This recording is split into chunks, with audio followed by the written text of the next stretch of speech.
Muito bom dia, irmãos. Graça e paz a todos. Mais uma vez estamos aqui para um estudo da nossa Escola Bíblica Dominical, que é trazida a todos por uma iniciativa da Igreja Batista da Vitória. O meu nome é Wildmar e nós vamos continuar com o estudo da nossa revista Práticas Bíblicas. Hoje, com o estudo de número 14, que se encontra na página de número 70. Caso o irmão ou a irmã não tenham essa revista, aqui na descrição do vídeo há um link que permite aos irmãos o acesso ao texto dessa lição. Os textos de referência, os textos bíblicos de referência que nós vamos usar para esse estudo, eles se encontram no livro de Atos dos Apóstolos. Então, consulte a sua Bíblia no livro de Atos dos Apóstolos. O primeiro texto ele vai se encontrar no capítulo 1, do verso 12 ao verso 26. O segundo texto se encontra no capítulo 2, do verso 1 ao verso 13. Nós vamos ler primeiramente Atos dos Apóstolos, capítulo 1, a partir do versículo 12. Então voltaram para Jerusalém do monte chamado das Oliveiras, o qual está perto de Jerusalém, à distância do caminho de um sábado. E entrando, subiram ao cenáculo, onde habitavam Pedro, Tiago, João, André, Filipe, Tomé, Bartolomeu, Mateus, Tiago, filho de Alfeu, Simão o Zelote e Judas, filho de Tiago. Todos estes perseveravam unanimemente em oração e súplicas com as mulheres, e Maria, mãe de Jesus, e com seus irmãos. E naqueles dias, levantando-se Pedro no meio dos discípulos, ora, a multidão junta era de quase 120 pessoas, disse: Varões, irmãos, convinha que se cumprisse a Escritura, que o Espírito Santo predisse pela boca de Davi acerca de Judas, que foi o guia daqueles que prenderam a Jesus. Porque foi contado conosco e alcançou sorte neste ministério. Ora, este adquiriu um campo com o galardão da iniquidade, e precipitando-se, rebentou pelo meio, e todas as suas entranhas se derramaram. E foi notório a todos os que habitam em Jerusalém, de maneira que na sua própria língua este campo se chama Acéldama, isto é, campo de sangue. Porque no livro dos Salmos está escrito: Fique deserta a sua habitação, e não haja quem nela habite. E tome outro o seu bispado. É necessário, pois, que dos varões que conviveram conosco todo o tempo em que o Senhor Jesus entrou e saiu dentre nós, começando desde o batismo de João até o dia em que dentre nós foi recebido em cima, um deles se faça conosco testemunha da sua ressurreição. E apresentaram dois: José, chamado Barsabás, que tinha por sobrenome o Justo, e Matias. E orando disseram: Tu, Senhor, conhecedor do coração de todos, mostra qual destes dois tens escolhido, para que tome parte neste ministério e apostolado de que Judas se desviou, para ir para o seu próprio lugar. E lançando-lhes sortes, caiu a sorte sobre Matias, e por um voto comum foi contado com os 11 apóstolos. Este é o texto de Atos dos Apóstolos, no capítulo 1, do verso 12 ao verso 26. Vamos agora à leitura do texto em Atos dos Apóstolos, capítulo 2, do verso 1 ao verso 13. Cumprindo-se o dia de Pentecostes, estavam todos reunidos no mesmo lugar. E, de repente, veio do céu um som como de um vento veemente e impetuoso, e encheu toda a casa em que estavam assentados. E foram vistas por eles línguas repartidas como que de fogo, as quais pousaram sobre cada um deles. E todos foram cheios do Espírito Santo, e começaram a falar em outras línguas, conforme o Espírito Santo lhes concedia que falassem. E em Jerusalém estavam habitando judeus, varões religiosos de todas as nações que estão debaixo do céu. E correndo aquela voz, ajuntou-se uma multidão e estava confusa, porque cada um os ouvia falar na sua própria língua. E todos pasmavam e se maravilhavam, dizendo uns aos outros: Pois que não são galileus todos esses homens que estão falando?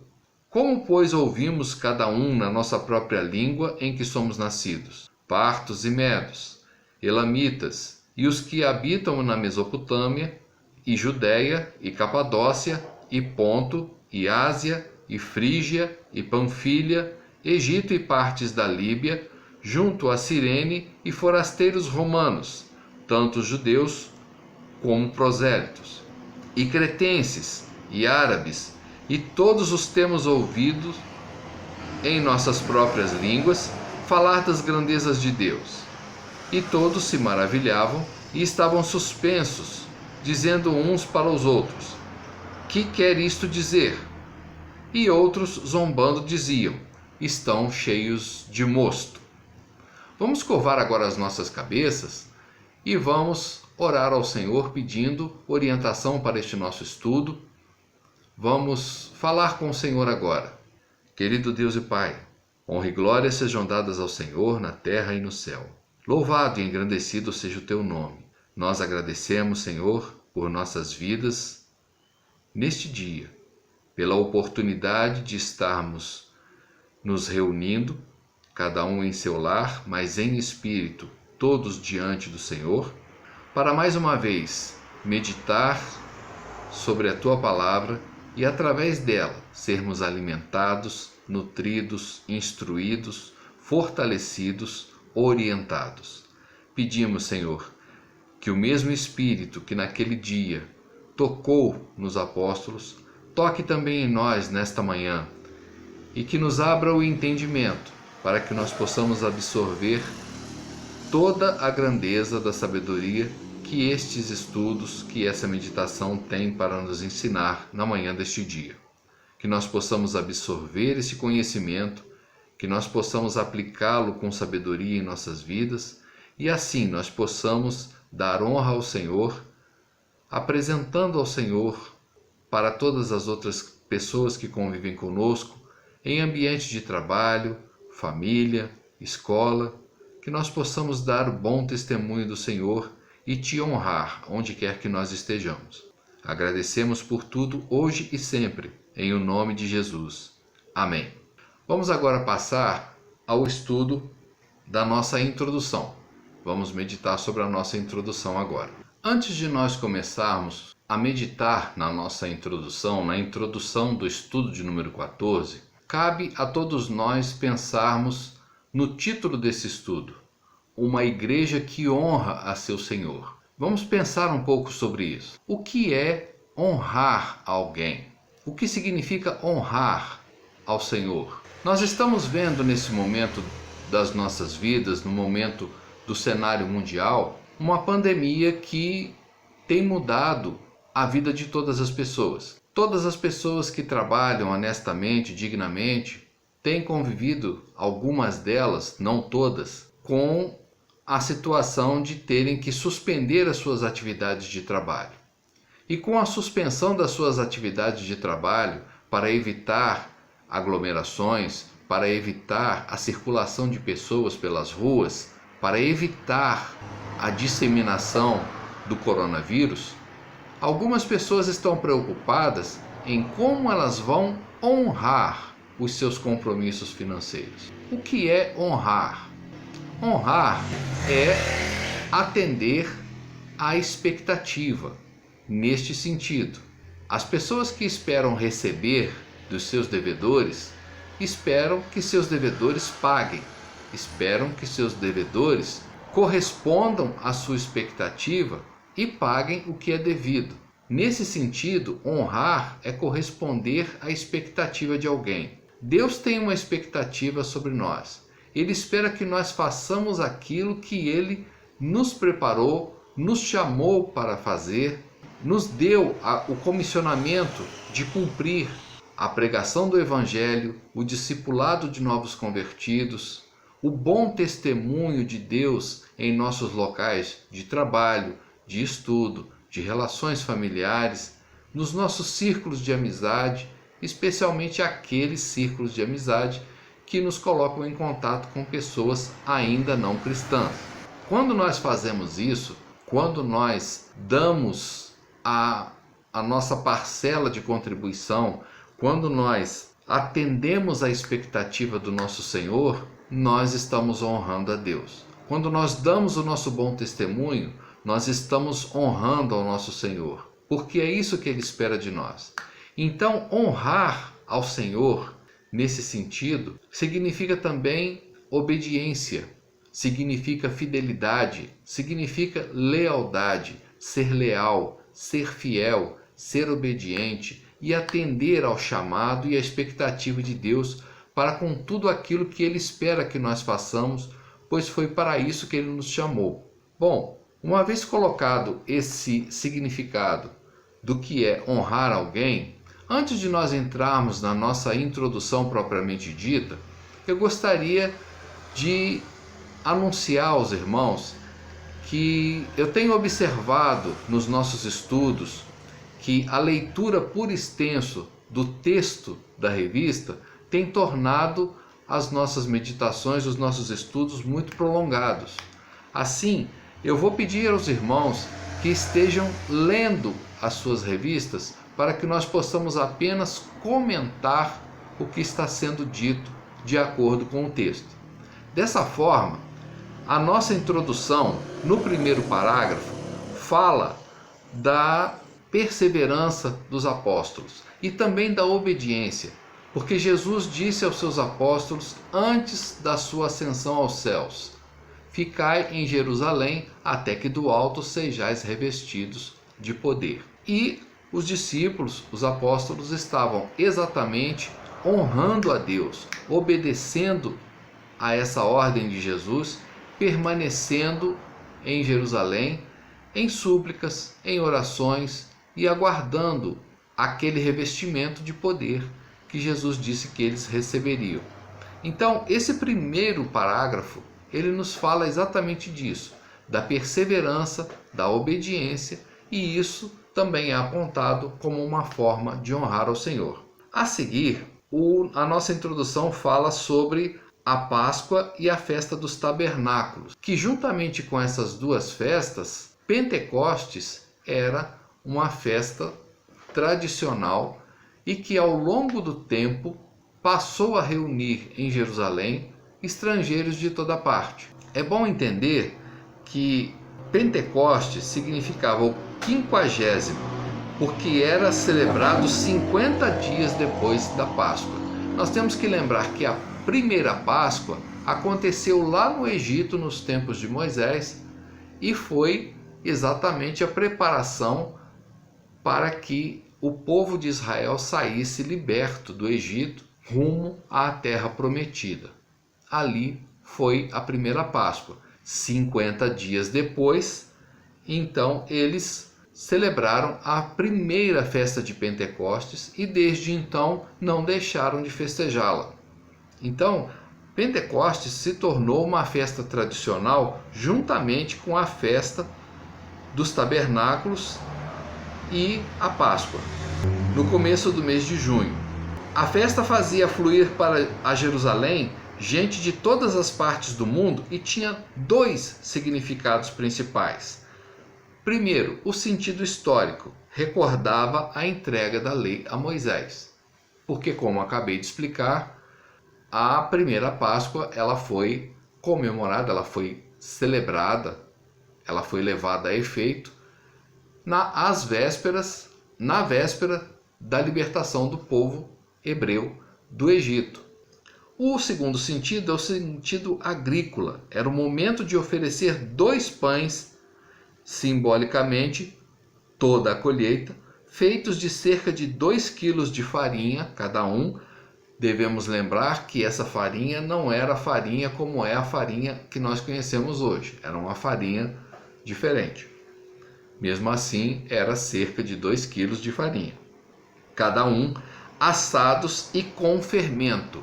Ou seja, era necessário fermentar essa massa. A confirmação de como esses pães deveriam ser preparados, os irmãos vão poder encontrar em Levítico capítulo 23, verso 17. Isto parece indicar que os pães eram apresentados e depois reservados para os sacerdotes, pois nada levedado era queimado no altar. É bom lembrarmos bem isso. Nada levedado era levado para ser queimado ao Senhor. Permanecia no templo, no tabernáculo, para os sacerdotes. Em ato contínuo, ofertas eram alçadas. Confirmação disso em Deuteronômio capítulo 16, verso 10, como gesto de gratidão pelos frutos colhidos. No Antigo Testamento, esta festa é chamada Festa das Semanas, a festa de Pentecostes. Podemos ver isso lá em Levítico capítulo 23, versos 10 ao 18. Era um feriado estabelecido pela lei, um dia em que não se podia executar nenhum trabalho servil. Ninguém que fosse servo podia trabalhar naquele feriado. Podemos ver a confirmação disso em Levítico 23, 21 e também em Números 28, 26. Logo, o não comparecimento era indesculpável. Era feriado, ninguém que fosse servo podia trabalhar, ninguém podia estar comprometido com outra coisa que não fosse participar dessa festa. E não comparecimento era indesculpável. A obra do Senhor não se faz de maneira improvisada. Há necessidade de preparação, capacitação. Segundo a narrativa de Atos, é possível observar todo um caminho percorrido até a descida do Espírito Santo. Um dia especial é escolhido, pessoas obedientes são convidadas e um local que servisse aos apóstolos daquele dia é designado. Então, com isso, nós concluímos a nossa meditação sobre a introdução a esse estudo. Vamos agora passar ao tópico 1. Uma coisa que os irmãos vão observar a partir do tópico 1 é que é necessário acrescentar mentalmente o título desse estudo ao título do tópico. Então, nós vamos entender melhor o título desse tópico primeiro se acrescentarmos ao título dele o título da lição, ou seja, uma igreja que honra seu Senhor pela administração da continuidade. Que continuidade é essa? É a continuidade do ministério apostolar com os 12. E aí nós temos que entender que pelo texto lido, pelo primeiro texto lido, Atos capítulo 1, versos 12 ao 26, havia necessidade de continuar o ministério apostolar com 12 indivíduos, o que já não era mais possível por causa do suicídio de Judas. Então, lendo o primeiro parágrafo do tópico 1, os irmãos vão poder ver o seguinte: houve necessidade de fazer uma reunião. Essa reunião era uma reunião congregacional e ela tinha necessidade da intervenção de Deus, da participação do Senhor nessa reunião. Não é diferente do que nós fazemos hoje. Hoje em dia nós realizamos assembleias para deliberar a respeito de questões administrativas, questões de novos membros que são recebidos por carta, novos convertidos que são recebidos por batismo, mas também da situação daqueles que se afastam, daqueles que se desligam e daqueles que, infelizmente, algumas vezes acontece, deixam de seguir os caminhos do Senhor e não congregam mais em igreja alguma. Essa reunião administrativa, nós vamos ver um modelo dela exatamente no segundo texto que nós lemos aqui, Atos capítulo 2, versos de 1 ao 13. Então, o primeiro parágrafo fala dessa reunião congregacional que teve o apelo à participação do Senhor sobre as suas deliberações. Isso os irmãos vão poder ver lá em Atos capítulo 1, 23 a 26. E também nos diz que Pedro fez algumas ponderações. Isso está no texto que nós lemos. Pedro faz algumas considerações a respeito justamente da morte de Judas e da necessidade de se encontrar um novo apóstolo, alguém que tivesse participado da vida terrena de Jesus, que tenha sido testemunha da sua ressurreição e também tenha recebido dele os mesmos ensinamentos, para continuar e ocupar o lugar de Judas, que então já havia se suicidado. E nesse caso, as ponderações de Pedro, que deveriam ser consideradas por todos em suas decisões, eram essas que nós vamos ver agora. A primeira: não há lugar entre as testemunhas de Jesus para os traidores. Seu destino é terrível. Isso está lá em Mateus capítulo 27, verso 3 a 5. Ou seja, é preciso ser fiel. O traidor não é fiel, então o traidor não pode ser escolhido. Um traidor não pode ser escolhido para seguir a Jesus, para testemunhar de Jesus como apóstolo. Nessa situação, nesse contexto do texto que nós lemos inicialmente. Segunda: os bens adquiridos com a recompensa da iniquidade não servem nem para quem os adquiriu, porque estão sob maldição. Ficou bastante claro no discurso, nas ponderações de Pedro, que aquelas 30 moedas recebidas por Judas, elas foram usadas, deliberou-se usar aquele dinheiro para comprar um terreno chamado Acéldama, exatamente para se chamar Campo de Sangue, e ali não se plantar coisa alguma, mas que fosse utilizado para uma finalidade menor, uma finalidade exclusiva, que não visasse lucro e que também não trouxesse atividade financeira. Acredita-se que tenha se tornado um cemitério, esse campo de sangue chamado Acéldama. Um outro ponto: um novo apóstolo deveria ser escolhido. O critério para a escolha era que fizesse parte do grupo que acompanhou o ministério terreno de Jesus, do batismo de João Batista até a ascensão.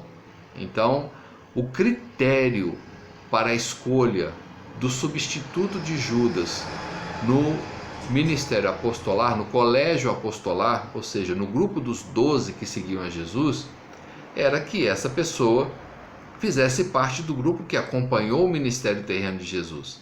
Alguém que tivesse acompanhado Jesus junto com os 12, que tivesse visto as maravilhas que ele fez, que tivesse participado dos ensinamentos que Jesus ensinou, pregou, deixou para as pessoas, e que também tivesse sido testemunha tanto do batismo de João até a ascensão de Jesus.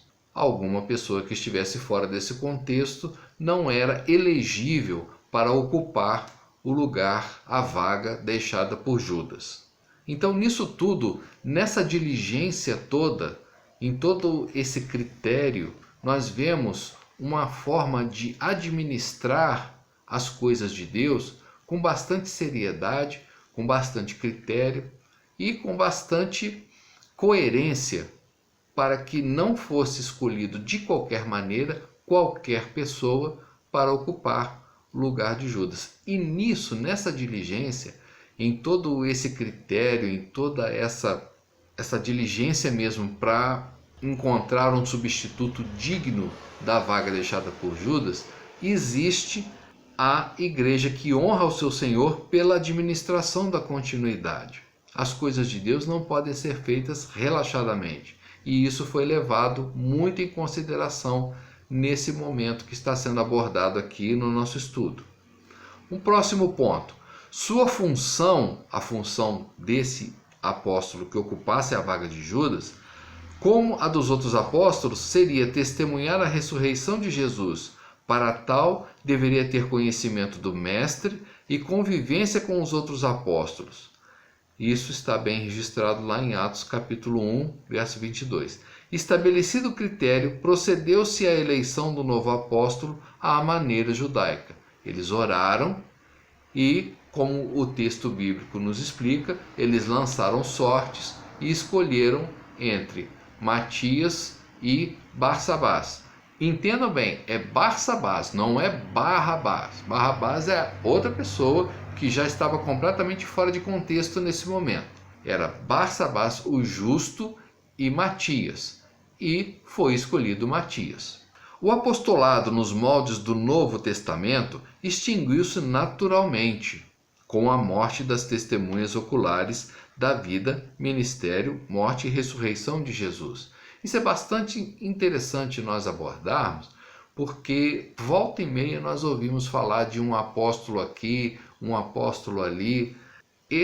Os apóstolos são os 12 que conviveram com Jesus em seu ministério terreno. Uma vez que esses 12 apóstolos foram, ao seu tempo, falecendo, foi deixando de existir o ministério apostolar. Pela simples razão de não ser possível encontrar pessoas que preenchessem os critérios estabelecidos. O mesmo critério que foi usado para encontrar o substituto de Judas. No entanto, é importante frisar que o conhecimento de Cristo e a convivência harmônica entre os crentes não pode se extinguir jamais. Ou seja, já não é mais possível encontrar apóstolos porque os 12 já se foram, eles já faleceram. Mas isso não nos exime, não nos exclui da responsabilidade de mantermos entre nós a mesma comunhão, a mesma harmonia, os mesmos preceitos que regem a vida de um cristão, de um bom cristão. Vamos agora passar ao nosso tópico de número 2. Se os irmãos já leram o tópico 2, nós podemos passar a esses comentários sobre o tópico 2. Mais uma vez, nós precisamos juntar o título do estudo ao título do tópico. Uma igreja que honra seu Senhor à espera da promessa. E é disso que nos fala esse tópico, sobre a espera da promessa. O primeiro parágrafo do tópico 2, ele deixa bastante claro, ele enfatiza que reunião é condição necessária à existência da igreja. Ou seja, tudo aquilo que aconteceu em Atos capítulo 2, toda aquela narrativa, nada daquilo teria acontecido se não houvesse comunhão, se as pessoas não estivessem congregadas. Então, é necessário a congregação, a agregação das pessoas em torno do culto ao Senhor é necessária. Evidentemente que nos tempos em que nós temos vivido, e nós não vamos desenvolver esse tema aqui, nós estamos convivendo com a necessidade de não congregarmos, ou quando congregarmos respeitando algumas normas de distanciamento. Esse contexto que nós estamos vivendo é um contexto muito peculiar, é um contexto muito à parte, porque nós estamos num contexto de pandemia, estamos evitando a aglomeração, mas naquele contexto de Atos dos Apóstolos, a comunhão, a congregação, a aglomeração de pessoas era necessária, e a perseverança em esperar no Senhor que esse fenômeno acontecesse também era uma forma de honrar a Deus com obediência, com perseverança. Aqui no parágrafo 2, nós vamos ver que falar em línguas foi, no contexto de Atos, a capacitação para transmitir o que o Espírito Santo desejava. Algumas pessoas ainda têm dificuldade de entender o porquê, o propósito, o fundamento de ter ocorrido aquele milagre da descida do Espírito Santo, das línguas como que de fogo repartidas, do som como de um vento impetuoso que chamou a atenção das pessoas para que as pessoas se aglomerassem num único ponto e aí o milagre pudesse acontecer à vista das pessoas, mesmo as pessoas não crentes, mesmo as pessoas que não conheciam o cristianismo naquele tempo. Então, o falar em outras línguas foi, vou repetir a leitura, no contexto de Atos, a capacitação para transmitir o que o Espírito Santo desejava. Havia uma obra a ser feita naquele momento. Havia um propósito com aquele milagre. E nós vamos ver isso no decorrer dessas explicações aqui da meditação nesse tópico de número 2. O sobrenatural em Pentecostes, além do som como de um vento impetuoso e das chamas como que de fogo, não é a confusão de línguas como aconteceu em Babel, e sim a capacidade demonstrada de repente, por homens e mulheres sem preparo linguístico ou acadêmico, de falar aos presentes na língua de seus países de origem. Se Babel foi para confundir e espalhar, Pentecostes foi para proclamar a possibilidade de unificação de seres humanos de todas as tribos, línguas, nações e raças. Então, as pessoas que estavam falando em outras línguas eram notoriamente pessoas indoutas, eram pessoas sem estudo, sem formação acadêmica, sem que tivessem tido a oportunidade em suas vidas de estudar outro idioma, de estar em outros países. Então não era delas o domínio daquela língua estrangeira que elas falavam. Foi um evento milagroso. Foi uma intervenção de Deus que permitiu que aquelas pessoas falassem em outras línguas da mesma maneira como aconteceu no Antigo Testamento na Torre de Babel.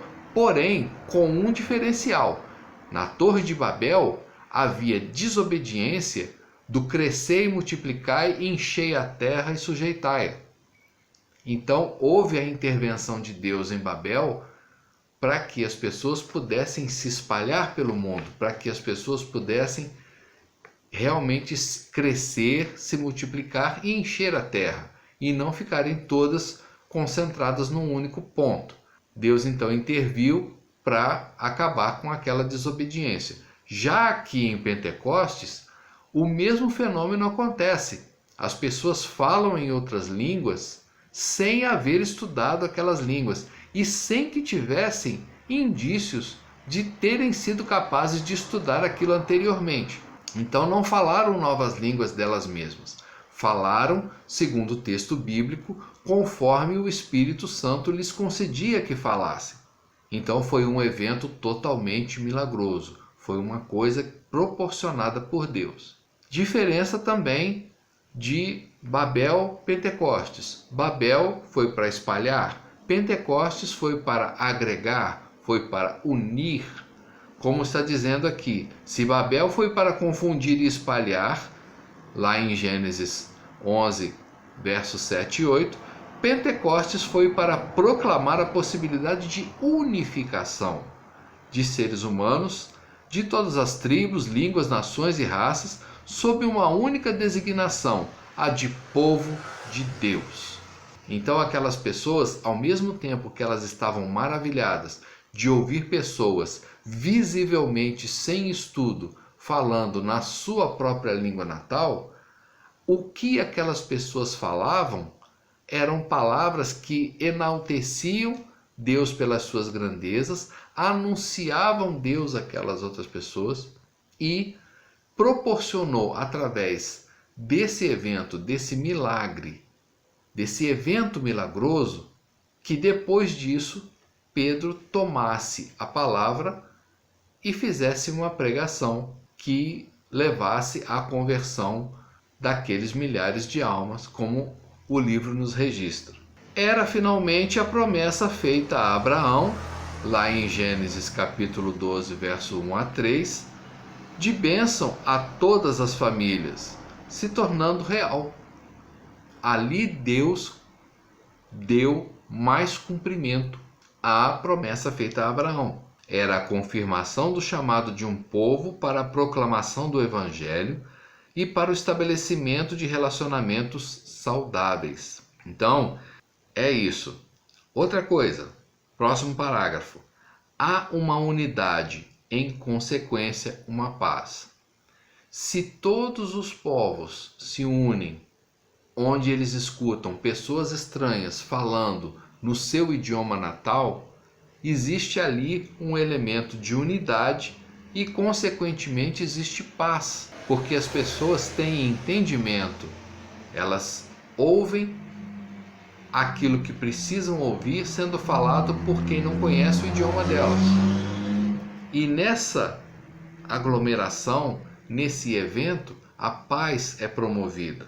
A mensagem do Espírito Santo pode, a princípio, parecer incompreensível, mas em seguida torna-se esclarecedora e interessante. Preste atenção. Houve um som, como de um vento no dia de Pentecostes, mas este ruído foi para chamar a atenção e fazer com que as pessoas se aglomerassem em torno daqueles discípulos. Então, Deus trabalhou de maneira, logicamente, sábia, para que as pessoas pudessem se agregar e ver o que ia acontecer em seguida, que foi o milagre das pessoas que nunca estudaram outras línguas falarem outras línguas. Em seguida, a mensagem é cristalina. Atos capítulo 2, verso 4. A aglomeração de pessoas proporciona oportunidade de divulgação das grandezas de Deus. E aí, em seguida, a frase que eu acho interessante nesse terceiro e último parágrafo do tópico 2. Ser testemunha supõe que haja algo para testemunhar. Então, sempre que nós vemos a oportunidade de ter várias pessoas reunidas, mesmo que o assunto não esteja versando sobre o Evangelho, nós temos que aproveitar e inserir alguma coisa do testemunho de Deus nessas reuniões. Mesmo que seja uma reunião de trabalho, uma reunião de família, uma reunião de amigos, uma festa de aniversário, de noivado, havendo agregação de pessoas, sabidamente, algumas delas crentes e outras não crentes, existe ali a oportunidade de nós estarmos levando a mensagem do Evangelho, as boas novas, a proclamação do reino de Deus. Ok? Então, agora eu vou pedir aos irmãos que leiam em suas revistas, faça uma pausa nesse vídeo e leia primeiramente o tópico de número 3, porque nós vamos em seguida fazer o comentário dele. O tópico de número 3 ele se encontra na página de número 73 e, juntando o título do estudo ao título do tópico, vamos ter uma igreja que honra seu Senhor ao lidar com zombadores e opositores. A zombaria e a oposição, elas sempre vão fazer, ou quase sempre vão estar presentes, fazendo parte do contexto da pregação do Evangelho ou da proclamação da Palavra de Deus. Então, o que se destaca no primeiro parágrafo desse tópico é essa frase: sempre aparecerão os zombadores, os falsos acusadores e os de língua ferina. Normalmente são pessoas que temem o confronto da palavra de Deus com a sua vida de pecados. O medo do juízo de Deus, o medo de ser chamado à seriedade da avaliação de sua vida de pecados. Então, para tentar diminuir a intensidade, a seriedade desse assunto, algumas pessoas partem para a zombaria. Outras simplesmente não têm realmente nenhum respeito, nenhuma reverência para com Deus, nem para com a sua palavra, muito menos para conosco que o representamos na maioria das vezes quando nós estamos empenhados na pregação da palavra de Deus, do Evangelho. E aí, a partir disso, o tópico pontua algumas situações que vêm acompanhadas de referência bíblica, foram situações relatadas na Bíblia, no Novo Testamento, que pontuam situações de oposição ou de escarnecimento, de deboche, de zombaria. Foi assim em Pentecostes, oposição disfarçada de deboche. Atos capítulo 2, verso 13. Algumas pessoas que assistiram o milagre no dia de Pentecostes, diziam, e outros zombando diziam, estão cheios de mosto. Eles queriam dizer que aqueles que estavam falando em novas línguas, eles não estavam no seu juízo perfeito, porque estavam bêbados, porque tinham bebido muito vinho. Então, isso é uma forma de zombaria. Foi assim com Paulo, oposição disfarçada de adiamento. Atos 17:32. Quando Paulo pregava sobre a ressurreição de Cristo e a ressurreição de algumas pessoas que estavam mortas, mas mediante a oração da fé foram trazidas de volta à vida, essas pessoas disseram: e como ouviram falar da ressurreição dos mortos, uns escarneciam e outros diziam: acerca disso te ouviremos outra vez. Era uma forma deles dizerem: se você morrer depois que você ressuscitar, você vem conversar com a gente de novo. Uma zombaria, um desrespeito. Foi assim com João, oposição disfarçada de religiosidade. Terceira epístola de João, versículo 9. Tenho escrito à igreja, mas Diótrefes, que procura ter entre eles o primado, não nos recebe. É uma resistência, é uma oposição. Foi assim com Jesus, oposição dissimulada de zelo pela lei, quando fez o bem no sábado, quando Jesus curou um paralítico, um deficiente no sábado, e os fariseus disseram: não é lícito curar no sábado. Se você fosse o Filho de Deus, você não curaria no sábado, né? Era o que eles queriam dizer. Dissimulada de desejo de esclarecimento de dúvida. Mateus capítulo 22, verso 25 a 30. Tem também lá uma situação, né? E de vontade de saber quem ele era realmente. Mateus 21, 23. Em todas essas referências nós vamos ver pessoas querendo ridicularizar a pregação, ridicularizar o evangelho, ridicularizar o Deus dos evangelhos. Isso acontecia na Bíblia e acontece nos dias de hoje e acontecerá vez por outra quando nós estivermos no meio de uma pregação. Até a própria pessoa para quem nós estamos pregando está sujeita a ter esse ataque de zombaria, ter esse surto de zombaria. O que fica evidente, o parágrafo de conclusão desse tópico, o que fica evidente em todas as passagens citadas é que, preste atenção, opositores e zombadores nunca conseguiram impedir a igreja dos Atos dos Apóstolos, ou Paulo, ou João, de cumprirem o propósito de Deus para as suas vidas.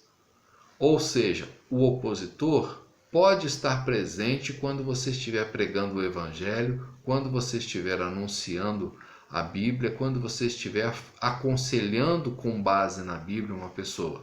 Mas isso nunca impediu o Evangelho de avançar e nunca também te impedirá de seguir adiante na sua tarefa, na sua intenção, no seu propósito de honrar a Deus como igreja, como servo, como filho dele.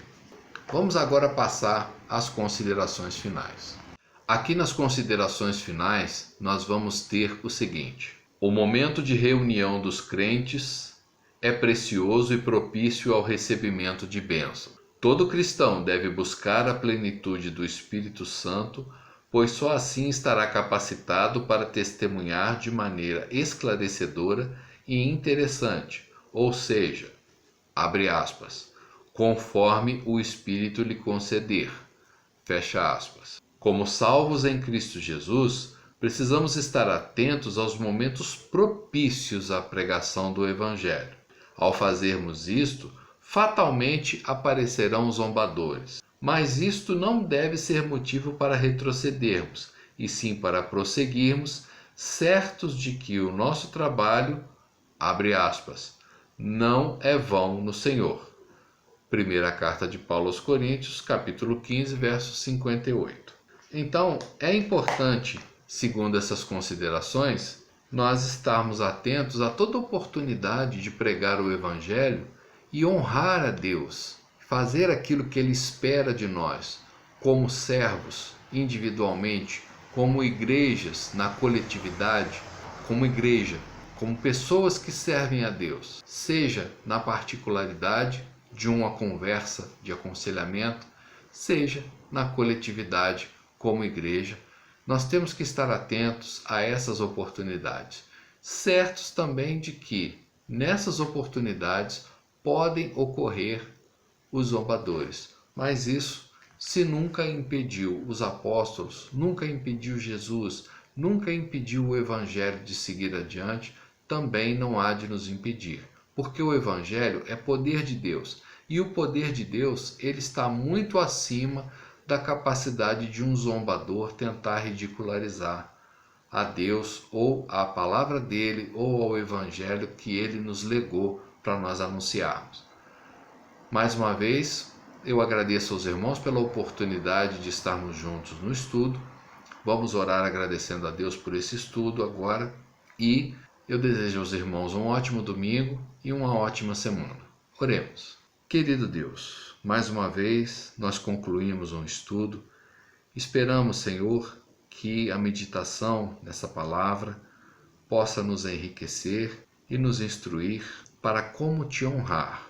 Hoje aprendemos que, como igreja, nós devemos te honrar de diversas maneiras, fazendo as coisas de maneira ordeira, fazendo as coisas com critério, fazendo as coisas buscando a direção do teu Espírito, estando congregados, estando em situação de união, de paz, nos preenchendo do teu Espírito, para que nós possamos ser instrumentos fiéis nas tuas mãos e o Senhor possa, através de nós, operar o resgate da alma perdida e a salvação daqueles que querem encontrar-se com o Senhor e se entregar ao Senhor. Muito obrigado, Senhor, pela oportunidade que este teu servo tem de trazer esses ensinamentos, sempre regido, iluminado e orientado pelo teu Espírito Santo. Abençoa a tua igreja, abençoa os teus filhos que assistem e acompanham esses estudos e nos conceda, Senhor, uma semana de paz, de harmonia, sendo guardados contra todo mal e podendo, Senhor, anunciar em tempo oportuno o teu Evangelho a toda criatura. Oramos com gratidão hoje e sempre, em o nome de Jesus. Amém. Mais uma vez agradeço aos irmãos, desejo uma ótima semana e até a próxima oportunidade. Deus abençoe a todos.